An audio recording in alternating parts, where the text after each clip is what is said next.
the important thing about the economy is that it keeps moving. If people start sitting on their cash, then things start to slow down. But what about the rentiers, the people making money from having money, whilst others work hard to make a living? If we attack the rentiers, is it just jealousy, or is there a legitimate case that they are damaging the economy? That's today on the Debunking Economics podcast with Professor Steve Keen. I'm Phil Dobbie. Welcome along. Now, in the olden days of upstairs, downstairs, when the landed gentry swanned about in their magnificent mansions and the workers cooked and cleaned in their quarters down below, it was very clear that some people made money just from having money, from having land, basically, and renting it out, hence the rentier class. Today, the UK Chancellor's wife, Akshata Murty, makes money from having an almost 1% stake in the company her dad started, Infosys. As a result, she's now got a net worth higher than the Queen at about £500 million. So the holding in her dad's company is providing a very nice living for her. But maybe that's fair enough because her dad was a self-made man. But her incentive to do anything, to build anything, to employ people is quite small. I mean, she has had an attempt to try and put money into various ventures. But I mean, the one thing they've all got in common, it seems on paper at least, unless it's some sort of tax dodge, is that they were monumental failures. So she's not putting money to good use. So I know the definition of the rentier class to many people is people who make money from having money by buying property and then renting it out. But I mean, what about the case of the Chancellor, UK Chancellor's wife? Is she an example of the rentier class as well, Steve? Oh, absolutely. I mean, the father, self-made man, created the fortune, etc., etc. That's the genuine. You've done some entrepreneurial work, whatever it might have been. You've turned a tiny sum into a fortune. Well, he started Infosys, which is a big IT company. So yeah, I know. I used to use one of the many software packages I've reviewed over the years was Infosys's database. Yeah. Mm. And you've got the same thing with, even Microsoft on that fund. Microsoft, Bill Gates's kids, et cetera, et cetera. Bill Gates, I've got my own opinion about how good an entrepreneur he was, and how he made his money. But yes, he came out of virtually nothing, and then is living in a gigantic fortune. So that's entrepreneurial wealth. But his kids are going to be inheriting it. Mm. And one of my favourite cartoons from Punch, I've got to see if I can find a copy of it, has these two portly gentlemen sitting back smoking cigars and drinking port in what's obviously a gentleman's club. And one says to the other, "The secret of my success, Charles, is some advice my father gave me as a child. He said, son, here's $1 million. Don't lose it." Well, Donald Trump's dad said that to him as well, didn't he? And he owed a considerably larger sum of money. And I think by all accounts, Donald Trump, even though he's fabulously wealthy, not as wealthy as he just put the money away somewhere. So he's actually more Ponzi than renter. But what you've got is people who are making income out of ownership. Yeah. That's your fundamental definition. And like in some cases, the people who are, you'll have people who, work a second and third job, save enough money to buy a house, become a landlord and so on. And they can actually claim in that sense that they're the landlords, that they're not rentiers, because what they've done is they've turned their income from a source of working into assets, which they then own, and they earn an income out of the assets. And they're providing a service as part of the assets as well. So to some extent, landlords per se rent but aren't rentiers. But as much. But the ones who definitely are the rentiers are the second and third generations of the bourgeoisie. Yeah, and it happens quickly, doesn't it? And so Akshata, for example, she did set up a company called Catamaran Ventures. She puts money in... Catamaran Ventures, well, that's an exciting thing in the UK. Okay, yeah. Well, yeah, I don't know what the connection with catamarans is, but she puts money in startup businesses. She's invested £4.2 billion to date, with no sign of the company seeing any of that money back. It lost a quarter... 4.2 billion? Million, I should say. Million. Yeah, just small fry for her. But the company lost £250,000 last year, just in the... So, it seems like it's a hobby. More than a one to make money. She's got another company that she's a director of called Dig Me Fitness, which was trading insolvent and is now in administration. And another one, Sirocco Private, which had at the end of 2020 accumulated losses of 20 million. So it's not clear how they make their money, actually, when you look at the records for this. Well, they clearly don't make any money, but it looks like it's just an investment company, basically. So definitely part of the rentier class.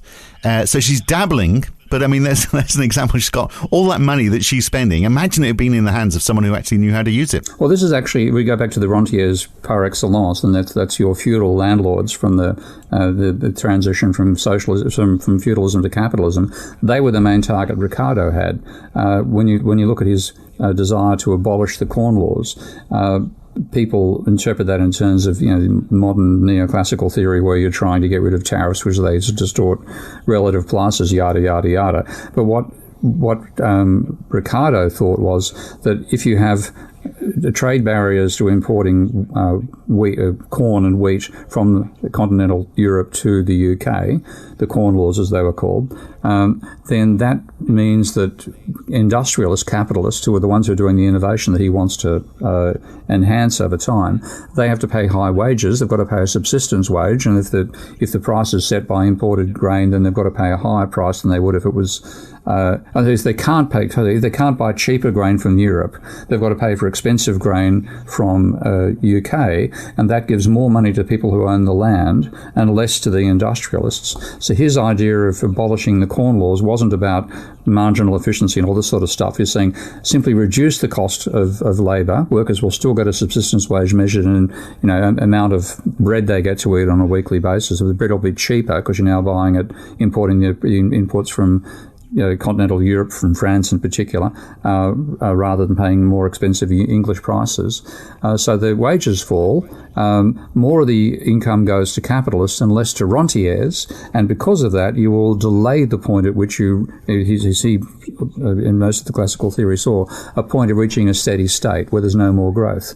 So and this is a common theme you'll find in the classical school of economics, that you would far prefer to have money getting into the hands of capitalists than you would to rentiers. Yeah, well, which kind of makes sense, doesn't it? But why do we allow it to happen? I mean, that's the issue, isn't it? So if the definition of the rentier class is those people who make money from having money, then that it's not their fault. It's a problem. This idea that money begets money is a problem with the system, isn't it? If I have money and I invest it and that helps a company grow, that's a good thing. But if I don't do that, then obviously it's money that I'm just sitting and squandering. So or money that I'm using to make more money, which I sit and squander. The fact that we allow that to happen is the problem, isn't it? Well, that's classically inheritance, and the thing is. The power. Let's talk about one of my favourite examples, the Australian Packer family, with Frank Packer, Kerry Packer, and then Jamie Packer. Is that the right sequence? I think it is. Yeah. So Frank Packer, who had a pretty mean left hook from what Rupert Murdoch's family tells him, a very useful production element in a newspaper in Australia in those days. Bash up your rivals. And generated money. He was a capitalist. So he employed people. He produced stuff. He established a very substantial media empire. Kerry took it even further. So the second generation was very effective. The third generation lost money hand over fist on more things than you can point a casino at. A corrupt casino. Yeah, corrupt casino. Allegedly. But the power of Frank Packer and the power of Kerry Packer was so enormous that no politician dared touch inherited wealth.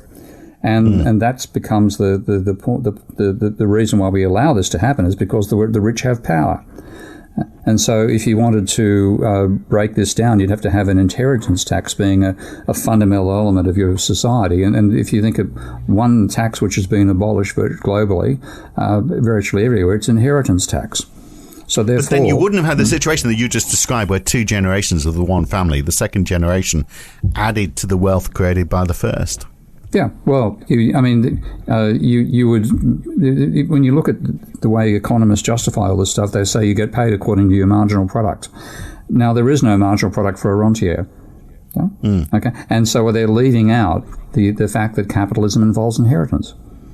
And we haven't abolished it. If you wanted to have a genuine capitalist society, you would have an inheritance tax. So we all start, the surplus you create during your life, which you get to enjoy massively while you're alive, gets redistributed on your death through a tax that you wouldn't have to be taxed away all you've earned, but that has been the thing which mainstream political parties have fought most effectively to eliminate. There used to be inheritance taxes. There are no longer virtually anywhere in the world, and that therefore enables the second and third generations to come along and squander it all, as you're describing. For what's her name? Akshata is her name. But there is a question about that, though, isn't there? Which is, does that create a disincentive for people to work hard later in their life? Might be a bit of a crazy argument, but we'll explore that in the full version of this podcast. To hear that, you need to become a supporter of Steve Keen on Patreon.